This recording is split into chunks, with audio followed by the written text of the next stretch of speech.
hoje a gente vai falar de evolução moderna. O que seria que a evolução moderna? A gente já viu a evolução de Darwin, de Lamarck, e a gente sabe que na época que o Darwin fez aquela teoria dele, ele só falava da seleção natural. Ele sabia que dentro da população tinham indivíduos com diferentes caracteres, tipo indivíduos altos, indivíduos baixos, diferentes, mas ele não sabia explicar aquilo. E na época que ele estava vivo, né, já tinha, o Darwin não, o Mendel já tinha feito a teoria dele, a primeira lei de Mendel, a segunda lei de Mendel, mas todo mundo achava ele louco. Todo mundo achava que aquilo não fazia sentido e ninguém acreditava na teoria dele. A teoria dele só foi mesmo ser aceita lá pro século XIX, exatamente, pro século XIX, e aí eles pegaram todos esses conceitos que Mendel meio que descobriu e aplicaram na teoria do Darwin. Isso hoje em dia a gente chama de neodarwinismo, ou evolução sintética ou evolução moderna, depende. Enfim, tá, a gente. Agora hoje em dia a gente já sabe o que é isso, mas quando as pessoas não sabiam, que evidências elas usavam para comprovar isso, né? Então, algumas evidências que elas utilizavam eram os fósseis. Então, os fósseis. E os fósseis todo mundo já sabe o que é, né? Os fósseis são vestígios de partes biológicas de um ser, ou então coisas biológicas, enfim, coisas biológicas que um ser deixa, ou que um ser tem, que vai virar um fóssil. Então, com o tempo, ela vai virar como se fosse uma pedra, ela vai ficar lá intacta, não perfeitamente, claro, vão ter falhas, não é perfeito, mas vão ficar um vestígio dele, como se fosse que ficou eternizado ali.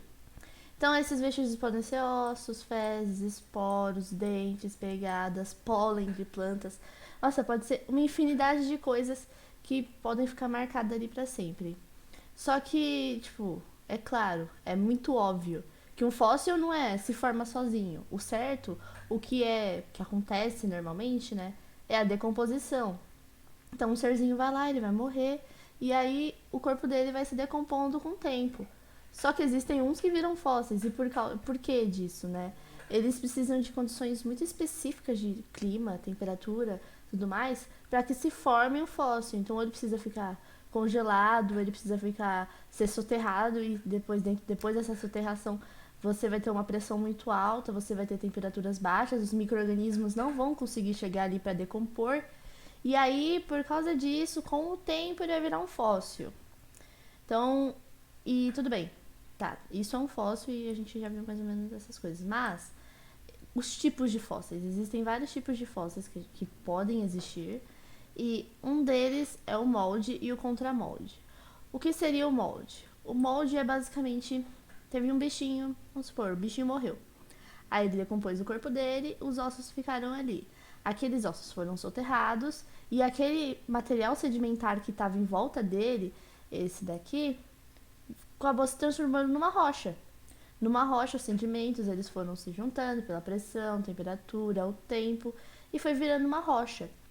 E aí, mesmo que depois esse material seja decomposto com o tempo, né, vai decompondo devagar, ele vai ter aquele molde ali, então como se fosse uma forma de bolo, que você vai ter o formato ali. Sabe aquelas formas que você tem, tipo, de cookie, que tem um formatinho, que tem um coraçãozinho, que tem um bonequinho, então, vai ficar tipo aquilo, uma forma, literalmente.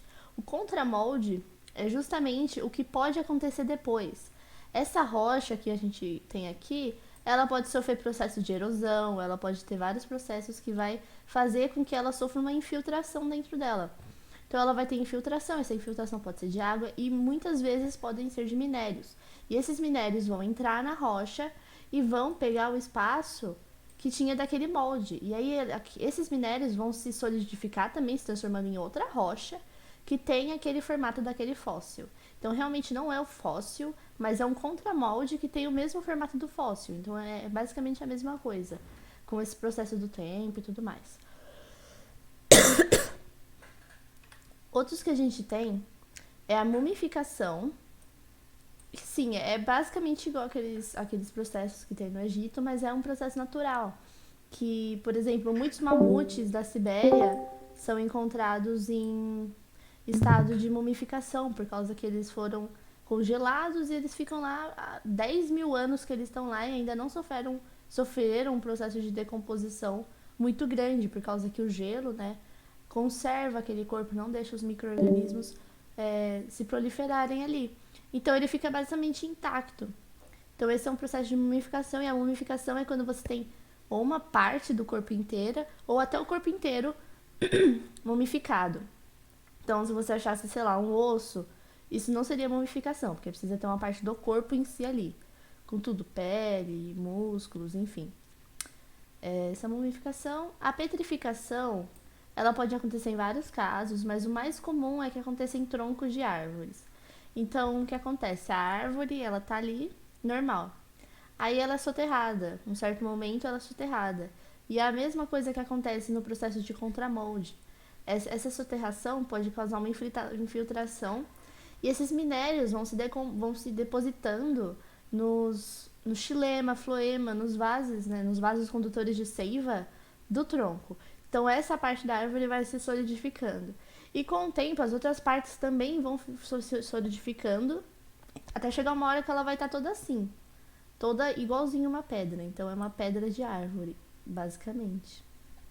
E é bem simples assim mesmo.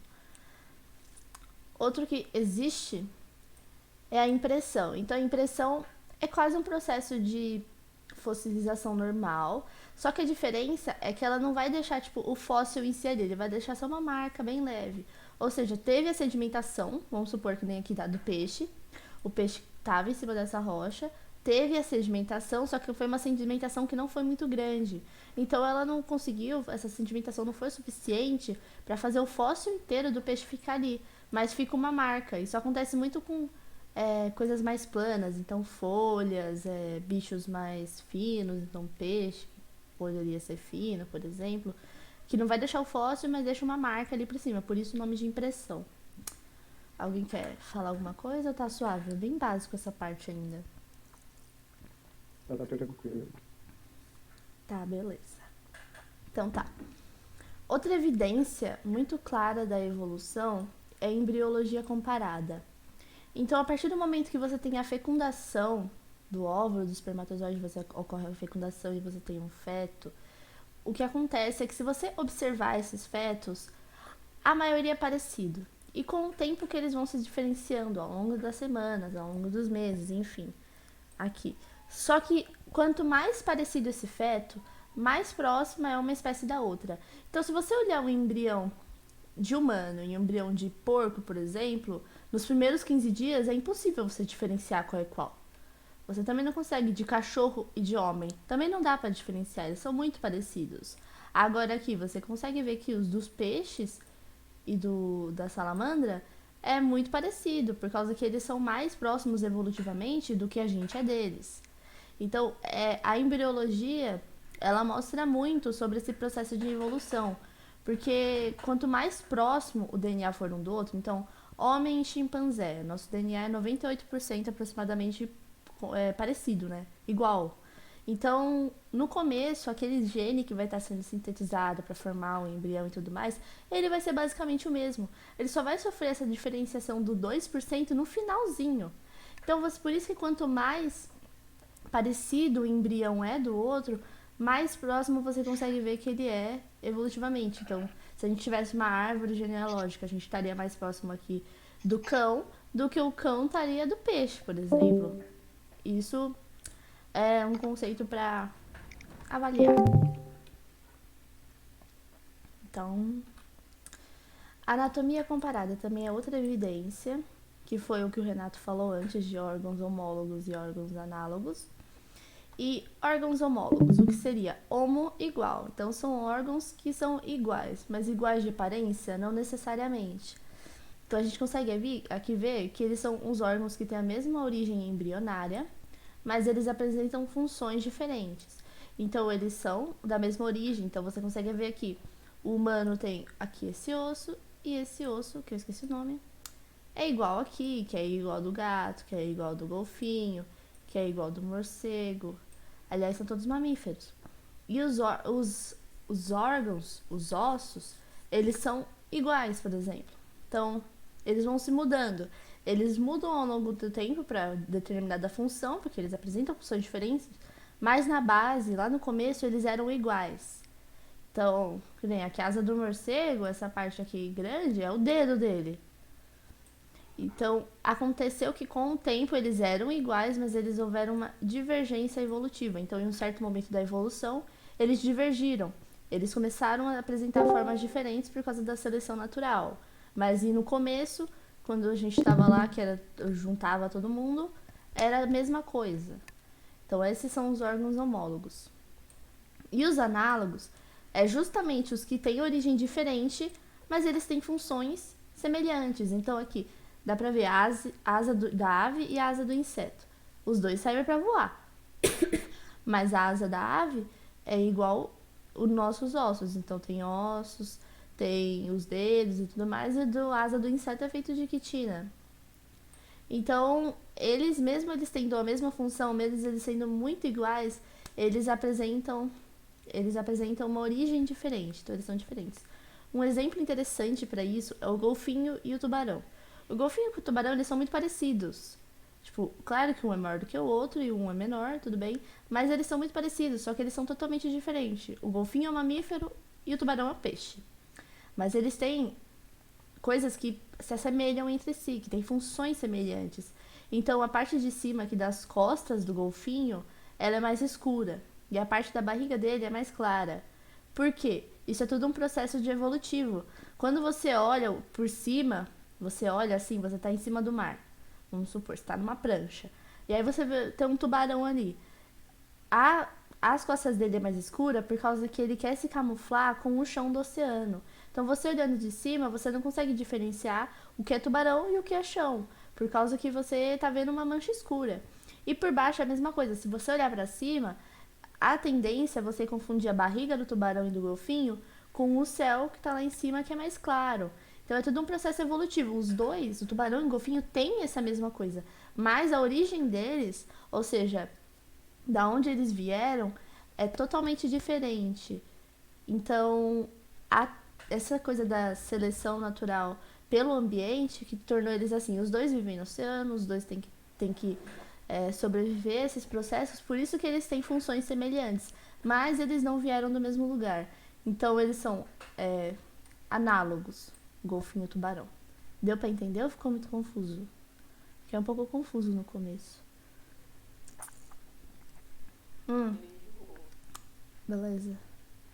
Resto também. Gente, se alguém mandar alguma coisa no chat, me avisem, tá? Porque eu não consigo ver.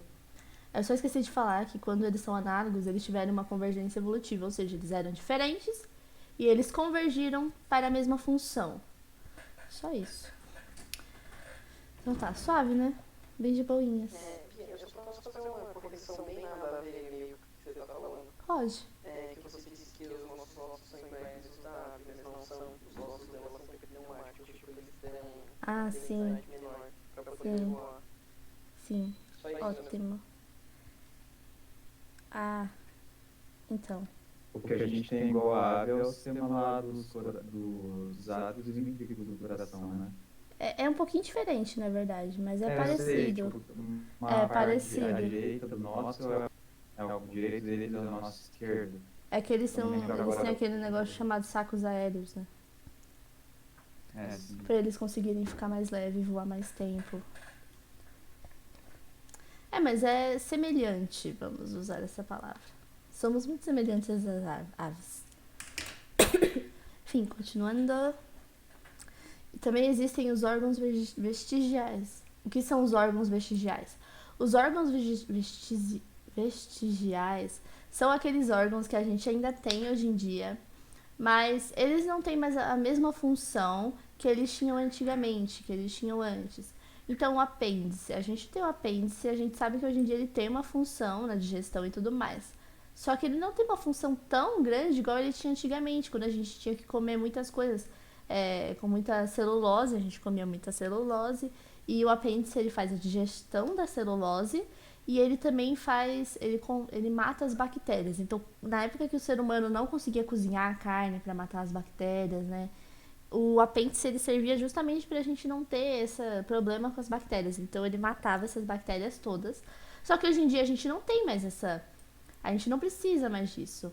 Então o apêndice foi sendo selecionado ao longo do tempo para as pessoas que tivessem esse apêndice menor, mais atrofiado, conseguissem viver mais, porque hoje em dia a gente sabe que existem várias pessoas que têm apendicite e pode matar. Então as pessoas provavelmente não terão apendicite, vão ser mais selecionadas. Isso é um processo de seleção natural. O siso, aqui, a mesma coisa. Antigamente, para que existe o siso? A gente tem vários molares na nossa boca, só que quando o ser humano ainda não tinha, né? Ele ainda não tinha esse hábito de comer igual a gente, ele perdia a maioria desses molares. Eles caíam. Então, quando eles faziam 18 anos, na época que eles conseguiam viver até 18 anos, né? Quando eles faziam 18 anos, o siso nascia. Só que com o tempo a gente não foi mais perdendo os dentes, porque a gente tem hábitos alimentares diferentes. Então, com o tempo, esse siso não foi tão necessário. Então, você poderia, sei lá, também falar, não que as pessoas vão morrer por causa de um siso, mas meio que foi fazendo uma seleção também. Para as pessoas, hoje em dia, muitas pessoas ainda têm o siso, mas eles são muito menores do que eles eram antigamente, então eles dão muito problemas. E isso vai sendo selecionado até que uma hora, provavelmente, a população humana não vai ter mais siso. E esses são os órgãos vestigiais que eles existem ainda, mas eles não têm mais a mesma função que eles tinham quando a gente era outra espécie, por exemplo. Acho que agora acabou, né? Agora acabou essa parte de evidências da evolução biológica.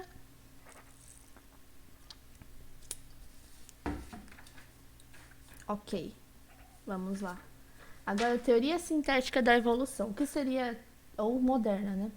O que seria essa teoria? Então, eu já falei pra vocês que o Darwin não acreditava nessas coisas do Mendel. Ele achava que ele estava meio louco, né?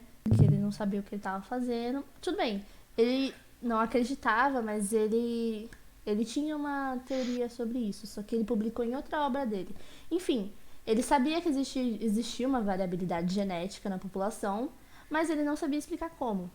Então, depois, com o tempo, existiram outros pesquisadores, e esses pesquisadores eles fizeram essa teoria moderna da evolução, que seria onde você coloca essa variabilidade genética, os fatores que fazem essa variabilidade genética dentro da teoria da evolução.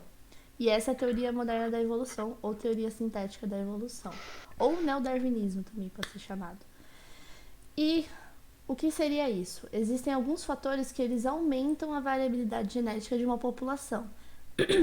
Um dos mais marcantes é as mutações, que essas mutações elas ocorrem aleatoriamente. Ou seja, não vai ter alguma coisa que vai pressionar o organismo para ele mutar. Não existe isso. Acontece aleatoriamente real.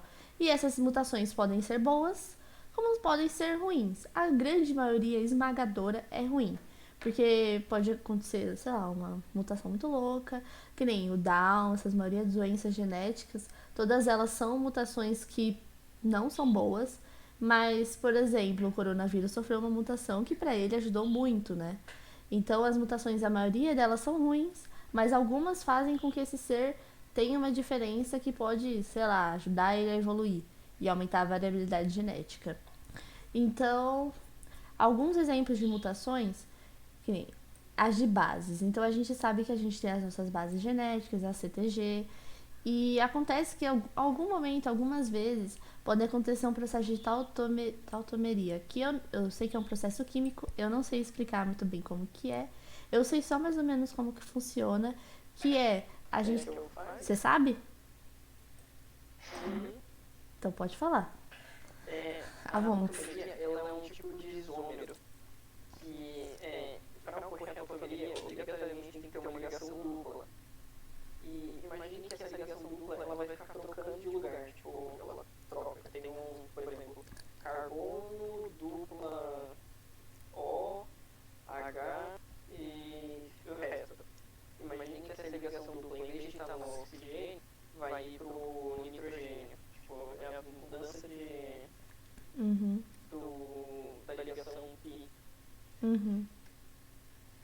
Então, e aí quando acontece essa tautomeria, que pelo que eu entendi, que o Renato falou, essa ligação dupla vai mudando, acontece que a citosina que a gente tem nas nossas bases, ela pode sofrer uma perda de uma das funções amina que ela tem dentro da base, né? E aí acontece que quando ela perde essa função-amina, ela se transforma na uracila. Então, simplesmente você vai mudar uma base do nosso gene, mas que vai fazer toda a diferença. Por causa que isso pode mudar o códon, que vai trazer outro aminoácido. Isso muda todo o nosso código genético, não, mas pode codificar outra proteína que vai fazer uma mudança completa do nosso gene.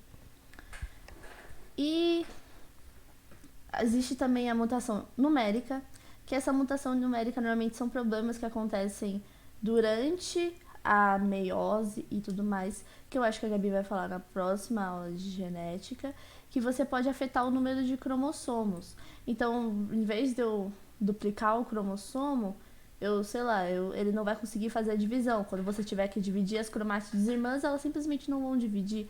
Ou quando você tiver que dividir os cromossomos, de fato, eles não vão dividir. Então, isso pode trazer algumas doenças que vai afetar o número de cromossomos, igual o Down, por exemplo, que tem são 3 cromossomos no cromossomo 23, né? Acho que é. É. Exatamente isso. Então, podem trazer várias outras, não sei como falar, vários outros fenótipos ou até genótipos. Vários problemas, exatamente. Tipo, Klinefelter e várias doenças, não só sexuais, mas, claro, outras doenças também que causam outros problemas. Existem também as mutações estruturais, que essas mutações, elas basicamente vão modificar os cromossomos. Então, esses cromossomos, eles podem simplesmente mudar de parte. Então, esse códon que estava no final vai pro começo. Por quê? Não faço ideia. Mas ele vai mudando, ou ele tira uma parte que não era para tirar, que é aquele DNA lixo que a Gabi falou. Então, às vezes ele reconhece por algum problema dentro da célula que aquele DNA é lixo, mas na verdade ele não é, e tira. Ou ele coloca coisa a mais. Pode acontecer várias coisas dependendo da situação, mas isso vai mudar toda a sequência do DNA e pode mudar todas as proteínas que vão ser codificadas com isso e vai mudar tudo também. Outra que as pessoas costumam falar bastante, mas eu não sei se é realmente interessante, enfim, é a radiação. Então, quando acontece algum problema, tipo a usina nuclear explodiu, né, de Chernobyl, e as pessoas começaram a ter radiação.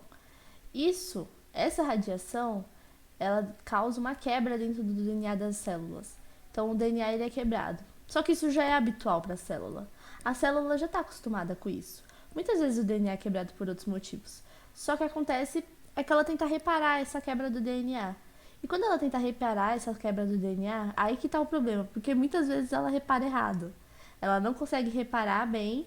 E aí você pode ter várias outras mutações. Acho que de mutações é só isso. Sim, só isso. Alguém quer? Só curiosidade, não sei se eu posso falar. Pode. Eu não sei de qual desses estilos que é, mas o olho verde, ou as pessoas têm olho verde, o olho verde é uma mutação do olho marrom, se não me engano, o olho castanho. Eu não sei qual delas que muda, mas ele é Ele é azul. do olho azul. Eu sempre ouvi falar que era do olho marrom, mas enfim. Posso estar errado também, vou pesquisar aqui. Tem, mas...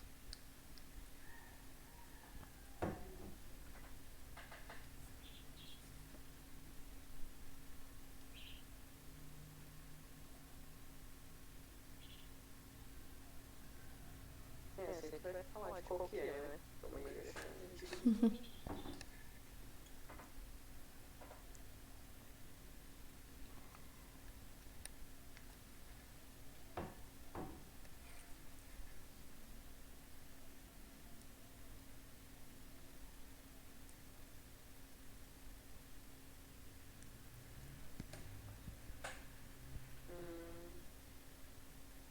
Lendo rápido que eu não tô achando nada. Tô só batendo o olho no texto, né? Então, o olho verde é uma mutação de algum das cores de olho, enfim. Legal. Ele tem uma alteração, a proteína começou a ser diferente e saiu cor verde, basicamente isso. Gostei de saber que eu sou uma mutação. Interessante. Eu não sabia. Ninguém nunca me falou. Verde é mutação. Eu não sabia. Menina tóxica. Real, mano. Fazer o que, né? Ai, meu Deus. Vou querer outro. Vamos continuar. Certo? Tá. Fluxo Eu gênico. acho que eu achei uma coisa, vai falando aí, eu tô lendo aqui. Tá bom. Fluxo gênico. O que é o fluxo gênico? É justamente o fluxo de genes entre uma população e outra. Então, migração, por exemplo. Quando o Brasil foi descoberto, né, entre aspas, Portugal veio e fez uma migração gigantesca para o Brasil. Isso trouxe muitos genes diferentes que não eram conhecidos nessa população de indígenas que a gente tinha por aqui.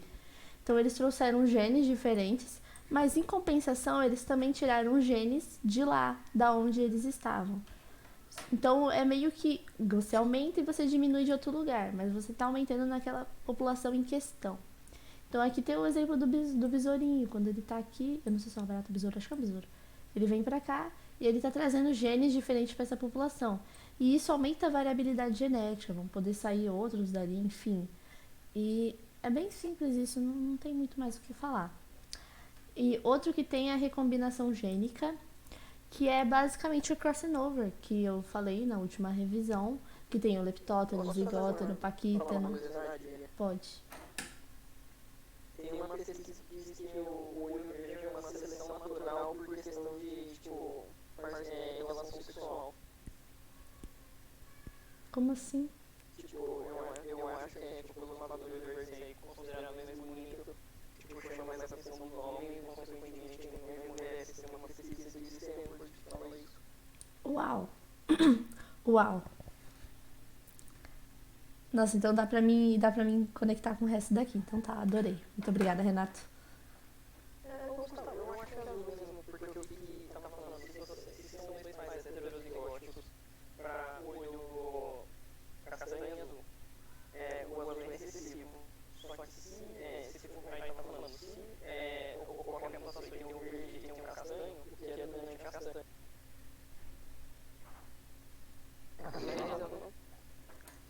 Eu tenho quase certeza que é o azul, porque a heterocromia ela é comum em verde e azul, né?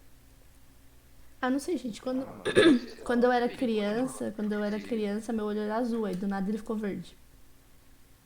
Então deve ter a ver. Deve ter alguma ligação. Enfim, a recombinação gênica é o processo do crossing over. E por que o crossing over é tão importante? Todos os dias os homens estão fazendo espermatogênese. Eles estão fazendo espermatozoide. E cada um desses espermatozoides, que são 300 milhões por ejaculação, eles são um diferente do outro. Porque no processo de crossing over, o cromossomo que veio da sua mãe e o cromossomo que veio do seu pai vão trocar partes entre eles. E partes variadas, podem ser várias partes ou pode ser uma parte, e ninguém sabe o tamanho dessas partes, eles só trocam partes. Então, cada um desses 300 milhões que tem por ejaculação é um diferente do outro. Então, quando você pensa, nossa, se eu não tivesse vencido aquela corrida, não seria eu? Não, você não seria você. Porque você ia ter outros genes e você ia ser totalmente diferente. Então, por isso que a recombinação gênica é tão importante, o crossing over, por causa que ele muda tudo. Ele muda tudo. Simplesmente ele muda um pouquinho de gene que é trocado ali, pode mudar, sei lá, um ser inteiro, se você mudar um códon, vai. Então ela é importante para isso. Agora, fatores que diminuem essa variabilidade genética.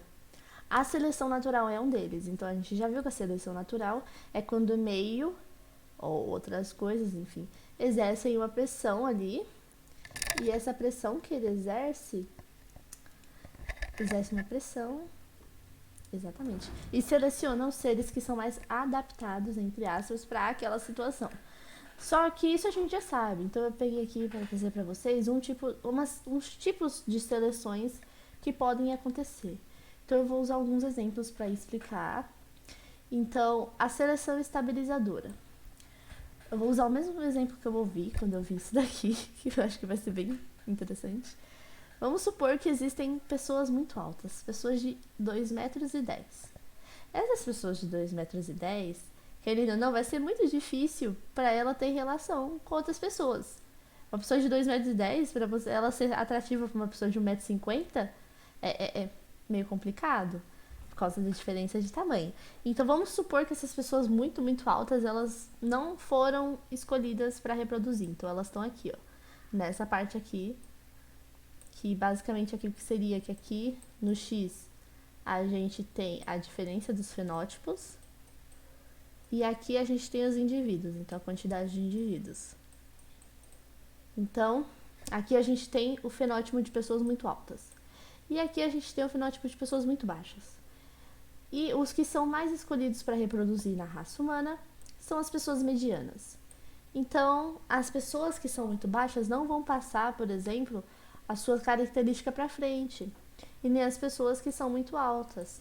Então, as pessoas medianas vão sempre ser mais pessoas mais medianas. Isso vai fazendo uma seleção dentro dessa sociedade. Não que o caso que eu tenha falado seja real, né? Mas é um exemplo do que pode acontecer. E isso é uma estabilizadora, que é quando bem no centro, o meio, entre aspas, que é o que vai ser a seleção, que vai selecionar aqueles indivíduos. A direcional é quando você tem, por exemplo, vamos se a gente fosse, esse é um bom, o dos alces. Então, a gente sabe que os alces têm uma galhada, né? O chifrezinho, os corninhos, enfim, tem uma galhada. E quando eles vão acasalar com as fêmeas, o que tem a galhada maior vai conseguir cruzar com aquela fêmea. Então aqui, os que têm a galhada pequena não vão reproduzir. Eles não vão passar aquelas características para frente. Aqui no ápice são os que têm as galhadas maiores que são atrativas para fêmeas. E aqui embaixo acontece que existem galhadas que são tão grandes, mas tão grandes, que aquele alce ele não vai conseguir viver com aquela galhada. Ele vai ter problema e ele pode até morrer antes de poder reproduzir. Então, tem que ser uma galhada alta, mas não pode ser tão alta. Então ela tem uma direção, ela vai mais pro lado de quem tem a galhada alta e ele vai ser selecionado pelas fêmeas para se reproduzir. E a seleção disruptiva é uma seleção que, por exemplo, o caso dos tentilhões de Darwin. Existem 2 ilhas. Em cada uma dessas ilhas você tem um tipo de alimento diferente. Então, na primeira ilha você tem frutos e na segunda ilha você tem insetos. Então, tá. Os tentilhões que estão nessa ilha aqui, eles têm que ter um bico específico para conseguir pegar frutas. Então, eles têm que ter um bico que seja mais comprido, mais curvado, para eles conseguirem pegar essas frutas. Então, nessa ilha, os selecionados dentro dessa espécie vão ser aqui os tentilhões que têm o bico curvo e curto. E comprido, errei. E na outra ilha, que é desse lado aqui, você vai ter que os tentilhões que têm o bico curto e largo, eles vão ser mais selecionados. Por quê? Porque vai ser mais fácil deles pegar o inseto. Quando eles vão pegar o inseto não tem chance de correr, ele já vai estar preso. Então é mais fácil para eles vão ser selecionados. Então isso daqui são em situações que, por exemplo, a gente tem 2 tipos de clima, 2 tipos de situações geográficas diferentes, 2 tipos de ambientes diferentes para uma mesma espécie. Aí você tem 2 picos dessa curva, porque aí vão ser os 2 tipos diferentes da mesma espécie que estão sendo selecionados. Acho que é só isso da seleção natural também. Vamos seguir.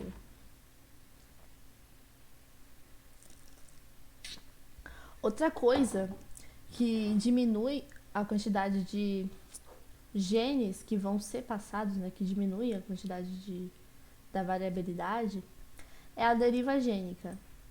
A deriva gênica é justamente a perda não seletiva de alelos. Então, é uma perda de alelos. Então, você vai ter uma seleção, mas não vai ser uma seleção que foi feita pelo ambiente. É uma seleção aleatória. Então, eu tenho aqui um meteoro. Vamos supor que, caiu um meteoro aqui na minha cidade de Santo André. Caiu um meteoro, morreu todo mundo de Santo André. A gente foi selecionado pelo meteoro para morrer? Claro que não. Foi uma coisa ao acaso. Mas isso vai interferir na quantidade de genes que agora vão ter na nossa população. A gente não vai ter mais os genes das pessoas de Santo André. Então, isso vai interferir nos genes da nossa população. E não foi uma coisa que foi selecionada pelo ambiente, foi só uma coisa que aconteceu ao acaso. Então, nesse exemplo aqui dos besourinhos, levou uma pisada aqui, ó, da pessoa. Os besouros levaram uma pisada e morreu uma parte dos besouros. Eles perderam quase todos os besouros que eram verdes, só sobrou um. Então, você diminuiu uma quantidade gigantesca de genes dessa população, mas não foi por uma seleção, foi por um motivo do acaso, é tipo dos dinossauros. Ninguém sabe se não tivesse acontecido aquele meteoro lá no passado, que fez eles morrerem, né, por causa da luz solar, enfim. Oi. Esse caso dos besouros, eu acho que seria mais questão de seleção mesmo, porque o ele acaba se destacando mais que o marrom. Sim. Então, não sei se você poderia usar como exemplo de aleatório. Ah, eu peguei esse exemplo do site da USP. Que eles colocaram lá. Sei lá. Eu acho que o verde foi só usado pra, tipo, você representar tipos diferentes de genes, entendeu? Tipo, o marrom é um tipo de gene e o verde é outro tipo de gene. Meu merda. É, então. Eu gosto mais do exemplo do meteoro. Porque, tipo... Do meteoro ou um tsunami. Tipo, supondo que caiu um tsunami no Japão. Aí a gente vai perder os genes, tipo, orientais do Japão. Não vai ter mais japonês. Então a gente tá aprendendo uma quantidade de variação genética que poderia ser gigantesca. Que isso? Ô, Virginia, Oi. quando você pensa na perda de genes, não é tão aleatório assim, exemplo que é dado, tipo, no caso de genocídios, tipo, sei lá, o Holocausto, a gente perdeu tudo aquilo de gene de pessoas judias. Uhum. Aí seria tipo um exemplo assim, de situação? Sim. Na verdade, ela é aleatória, porque pelo ambiente em si, pela biologia em si, isso não aconteceria. que não vai ser uma seleção natural, e sim uma seleção artificial. Exatamente. Então, no caso, ela entra como exemplo, sim. Não é tipo seleção do ambiente. O ambiente não chegou e falou, mano, vou ter que matar os judeus. Foi Hitler que fez isso. Então, no caso, é aleatório, sim. E tipo, o que eu tava falando dos dinossauros. Essa definição de aleatório não tá fazendo muito sentido, mas eu tô entendendo. É que não é bem aleatório, é uma coisa que não era pra acontecer e acabou acontecendo. Basicamente, esse aleatório quer dizer seleção artificial. Não dá pra resumir mais ou menos assim. Não necessariamente artificial, porque um meteoro não seria artificial, mas não seria esperado também. Não seria o padrão de vida na Terra, sei lá. Não sei. É que, tipo, eu acho do dinossauro mais claro, porque realmente foi um exemplo de deriva genética gênica que aconteceu, tipo, na vida real. Então, o meteoro caiu, acabou que não trouxe a luz solar, não conseguiu, fez aquela atmosfera toda coisada, e os dinossauros acabaram morrendo. Se isso não tivesse acontecido, provavelmente os outros seres não teriam evoluído. Então, meio que essa deriva gênica acabou com os genes dos dinossauros. Então, porque, vai saber, os dinossauros poderiam estar no meio da gente hoje em dia, ninguém sabe como que seria sem isso. Mas fez com que outras espécies evoluíssem a partir disso, conseguissem sair debaixo do subterrâneo, conseguiram vir aqui para a superfície e se proliferar. Então, foi meio que uma deriva gênica que trouxe avanços para outra população, mas acabou com uma população específica.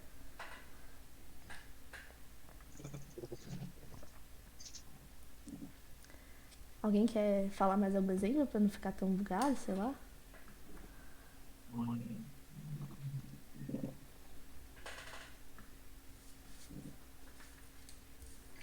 Sei lá, tipo, não sei se vale, mas tipo, por exemplo, aquelas queimadas que teve na Austrália. Imaginando que aquelas queimadas tivessem acabado uma boa parte dos cangurus, por exemplo. A gente perderia muito da variabilidade genética dos cangurus por uma coisa aleatória, né? Seria certo falar isso? Aí eu já não sei. Porque dependendo pode ser uma seleção do ambiente, né? Porque querendo ou não, dependendo, não sei se foi uma pessoa que colocou fogo na Austrália, mas se foi um ambiente, querendo ou não, uma seleção do ambiente. Realmente. Essa deriva gênica, eu acho uma parada meio quebrada, porque, tipo, não tem uma lógica. Acaba que tudo vai formar ou uma seleção natural ou uma artificial. Uhum. Pois é. É meio estranho mesmo, mas seria basicamente, tipo, perder indivíduos sem que... perder indivíduos sem que seja uma coisa que, tipo, aconteceria na Terra normalmente. Então, tipo, matar pessoas porque elas são judias não aconteceria na Terra normalmente. Então, é uma deriva gênica. Tipo isso. É assim que, pelo menos, eu enxergo. Como se fosse uma coisa que, tipo, acontece biologicamente. Então, ter ambientes secos, ter ambientes úmidos, ter ambientes diferentes, microclimas que surgem do nada. Isso é normal da nossa Terra. Então, isso é uma seleção natural normal. Agora, se for uma coisa que não é habitual, que não acontece, que é um fator externo, aí sim pode ser considerado deriva gênica. Porque, sei lá, pra mim ainda vai continuar sendo uma seleção natural, por exemplo. O meteoro caiu e formou uma nuvem de poeira.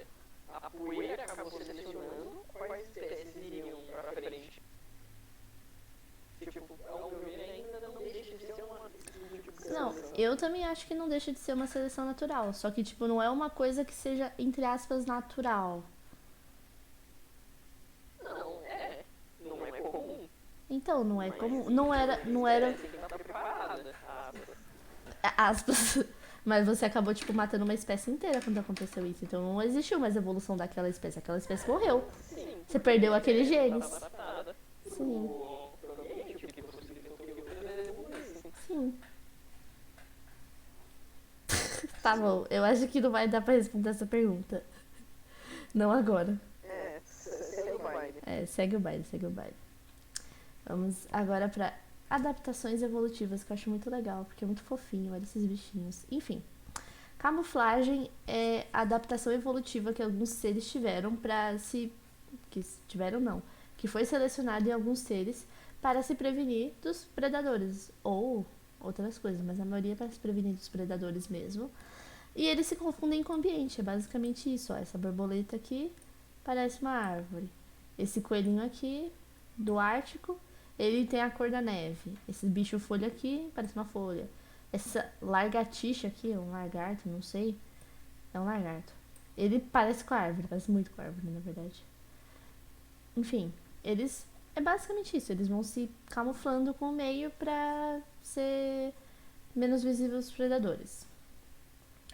Aposematismo é basicamente uma coisa que a natureza faz que é o habitual. Então, a natureza tem algumas cores que é para os animais. Então, para os animais já está definido desde que eles nascem, isso é chamado de medo inato. E desde que eles nascem, eles têm essa consciência de que animais com cores muito vibrantes ou um padrão de cor, que nem esses daqui que tá na tela, vai trazer algum problema para eles. Então, desde que eles nascem, eles já sabem. Se você colocar um cachorrinho que acabou de nascer perto de uma cobra coral, ele vai se assustar, porque ele sabe, pelos genes dele, sei lá, pelo medo que ele nasce sabendo isso, ele já sabe que aquilo não é bom pra ele. É uma coisa inata. Depois, se vocês quiserem, tem um vídeo da USP muito legal chamado Medo Inato, de ratos, que já dá pra ver que eles colocam um ratinho bem pequenininho perto de um gato. E mesmo o rato nunca tendo visto o gato antes, ele já tem esse medo. Então é isso. E essas cores são cores vibrantes normalmente ou que apresentam um padrão. Então, tipo, a cobra coral apresenta um padrão de preto, vermelho e branco. E qualquer coisa que tiver essa cor, então se você pegar uma vassoura, pintar com vermelho, preto e branco, você colocar perto de um cavalo, ele vai se assustar. Então é o padrão de cor e não o animal em si. Enfim, são só cores que mostram perigo pros bichos, na maioria dos bichos. E aí tem o mimetismo. O que seria o mimetismo? Mimetismo seria copiar. Então, mimetismo é tipo mímica, né? Que o nome lembra a mímica. O nome veio da mímica em si. Então, aqui a gente tem a cobra coral verdadeira e a cobra coral falsa. As duas são muito parecidas. Acontece que a verdadeira é venenosa e a falsa não. E isso gera um mimetismo batesiano, que seria basicamente uma espécie...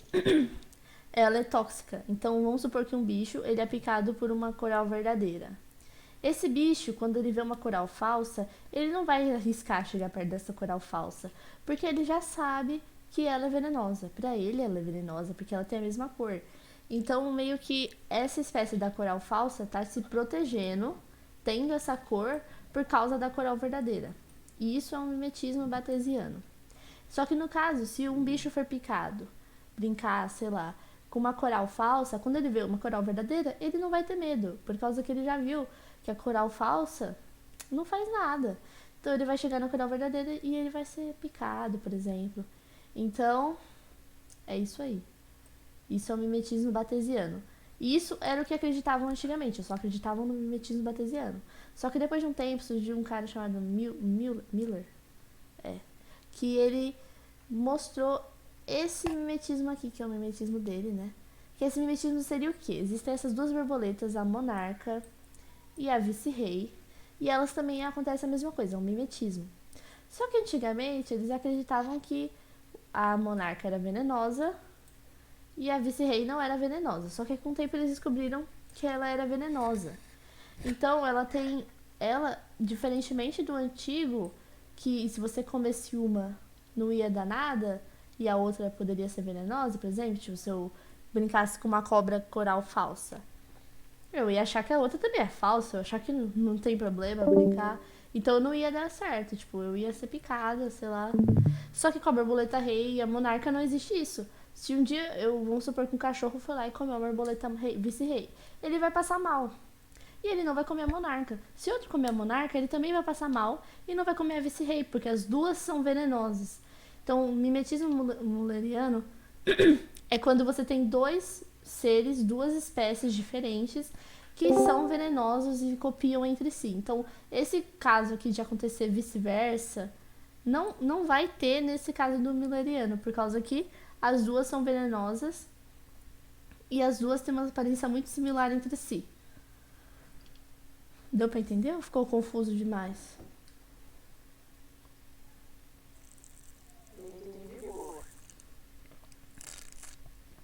Beleza. Meu garganta tá ruim. Continuando. Agora, especiação. É o último tópico aqui que eu vou falar hoje. E melhor a gente definir primeiro o que são espécies, né? Pra gente ver o que é especiação. Especiação seria como que surge uma espécie nova. Mas primeiro, o que são espécies? Espécies são agrupamentos de populações naturais que são capazes de reproduzir-se naturalmente e são reprodutivamente isoladas de outros grupos. Então, uma espécie é o quê? Elas podem reproduzir entre si. Então, mesmo que a gente seja brasileiro e existem pessoas que sejam europeias, a gente é a mesma espécie, porque a gente ainda pode se reproduzir entre si. Só que acontece que existem espécies diferentes, por exemplo, a gente... Nossa, vai ser bizarro até falar, mas os chimpanzés. Eu acho que não é normal uma pessoa querer reproduzir com chimpanzé. Mas, se você tentar reproduzir com chimpanzé, não vai dar certo. Por causa que não são as mesmas espécies. E essas espécies, elas também precisam estar reprodutivamente isoladas. Então, por exemplo, se a gente pudesse reproduzir com chimpanzé, então a gente seria o mesmo grupo. Só que eles precisam ter um isolamento reprodutivo, ou seja, não vai dar para ter reprodução entre as espécies. Então, quando você tem uma espécie só e você tem diferenciação entre elas, o que marca elas serem duas espécies diferentes é sempre a reprodução. Então, o mais importante para você definir uma espécie é que eles têm que reproduzir entre si, a mesma espécie reproduz entre si e não reproduz com outros. Ela é isolada de outros grupos reprodutivamente. Então, o humano só vai ser humano na hora que ele não puder reproduzir com chimpanzés. Por exemplo, isso. Não sei se deu para entender, acho que é muito confusa essa definição. Mas é basicamente tudo na base da reprodução. Então, a partir do momento que os humanos são seres que só reproduzem entre si e não com outras espécies, aí sim a gente pode considerar que é uma espécie só. Enfim, vamos para os contextos que eu acho que é mais fácil de ver isso. A especiação simpátrica é a especiação que acontece sem você ter o isolamento geográfico. Então, por exemplo, aqui das arvorezinhas. Pode acontecer várias coisas nesse ambiente. A gente pode ter uma mudança de clima em alguma área, por exemplo, aqui no meio. A gente pode ter uma mudança de, temperatura, de umidade. Mas isso vai selecionar os seres naquele lugar. Então, a partir do momento que você tem, aqui a gente tem um clima diferente. A partir desse momento aqui, nesse clima aqui, vai ser seco. E em volta vai ser úmido, o que não faz sentido, mas vamos supor assim. Então, aqui no meio, bem aqui no meio dessas árvores, vai ser selecionadas as árvores que são adaptadas a climas secos. Então, aqui no meio, a gente vai começar a ver uma diferença de espécies. Ela vai começar a ser uma espécie que é adaptada a clima seco. Enquanto volta, elas continuam sendo a clima úmido que era antigamente. Então, a gente tem uma divisão, vão ser criadas duas espécies, mas sem ter uma barreira geográfica real. Então, a gente não vai ter que ter uma parede, a gente não vai ter que ter uma divisão entre eles real. É só uma divisão de geográfico. Então, clima. Normalmente é clima. Muito difícil ser outra coisa. Então, um lago, surgiu um lago aí no meio. Isso vai condicionar também.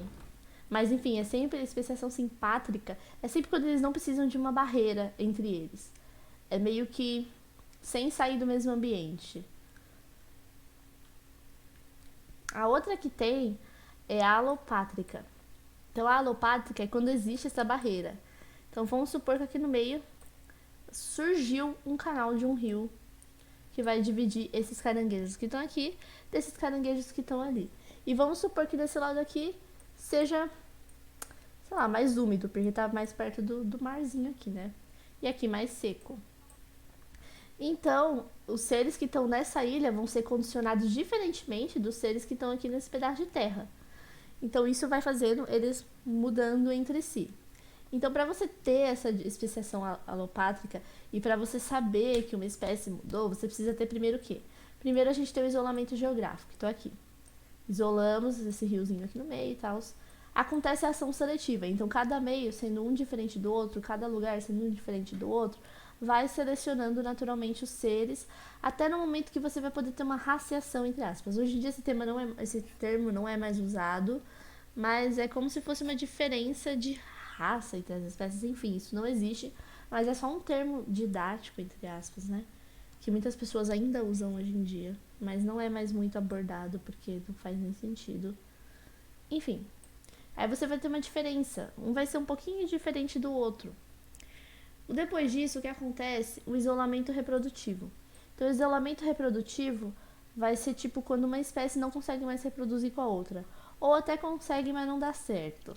Então, vamos supor que, tipo, a gente tirou esse rio aqui no meio, secou e virou terra de novo. Se a gente juntar esses caranguejos, eles conseguirem reproduzir ainda normal, então eles ainda são a mesma espécie.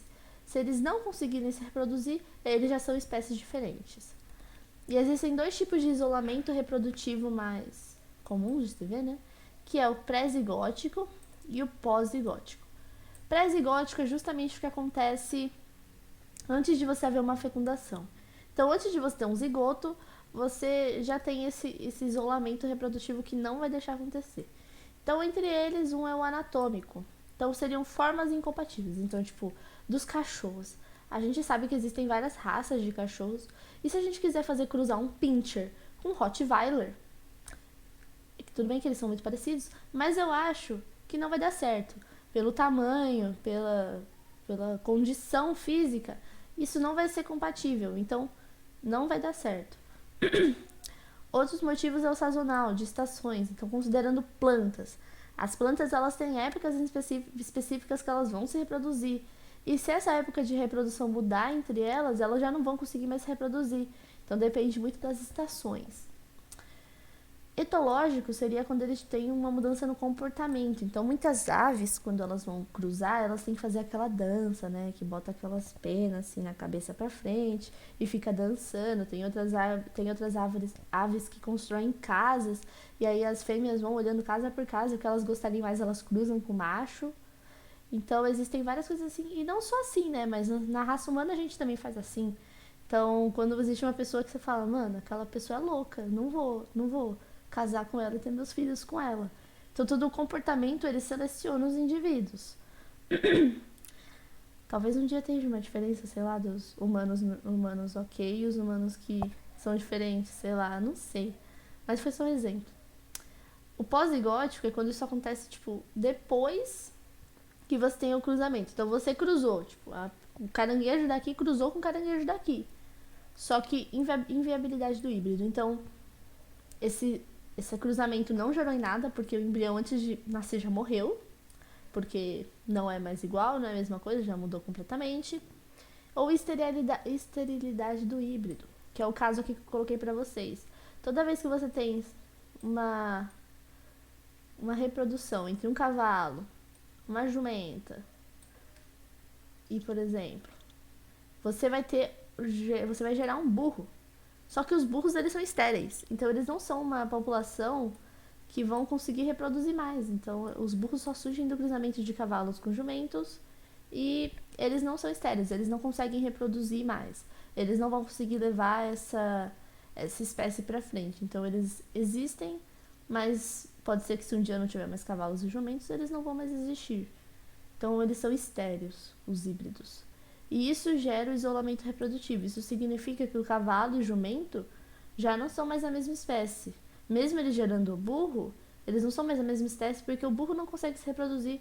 O burro não vai passar pra frente. Não é a mesma coisa do que eles. Então, é isso. E aí já acabou aqui. Eu posso dar um exemplo de especialização? Pode, Bem perto da gente. pode. No litoral de São Paulo tem uma ilha chamada Ilha da Queimada Grande. Dá pra ver onde tem a Ema, a Peruíbe. Nessa ilha tem uma espécie de cobra que é única nessa ilha, tipo, só tem ela. E se eu não me engano, é a cobra com o veneno mais poderoso do mundo. Se não é a primeira, tipo, tá no top 3, assim. E o que aconteceu, o estímulo que aconteceu é que essa ilha, ela tinha ligação por terra com o resto do continente. Só que conforme a maré subiu, formou uma ilha e houve uma pressão natural com as cobras para elas conseguirem alimento. Ou seja, elas conseguirem alimentar as cobras que tivessem um veneno mais potente. Porque imagina, você pica a ave, ela sai voando e cai no mar. Como você vai comer?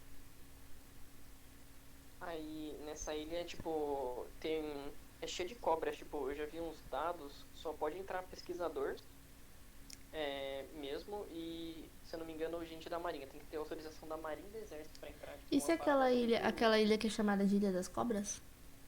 essa mesmo. É coisa de tipo 4 cobras por metro quadrado. Uhum. Tipo, muita coisa.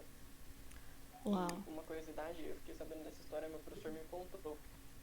Quando os portugueses chegaram aqui, e eles estavam fazendo as expedições, tipo, começando a colonização do estado de São Paulo, mandaram algumas expedições para a ilha e achavam que tinha vampiros na ilha, porque o pessoal dormia e acordava com mordida no corpo. Tipo, as duas presas da cobra. E achavam que tinha vampiro na ilha, porque o cara dormia e acordava morto no outro dia.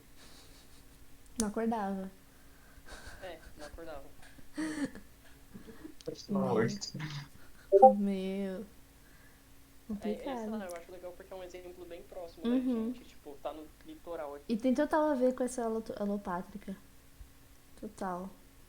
O exemplo é até o mesmo, praticamente, né? Sim, é a mesma coisa. Ótimo. Perfeito, Renato. Muito obrigada. Eu já passei do horário, não sei se vocês vão querer, mas tem uns exercícios aqui. São só 4, mas são bem, bem básicos. Não sei se vocês querem fazer. Estamos aqui, né? Ah, então tá, Tem mais então. 15 minutos. Então tá, isso aí, ó.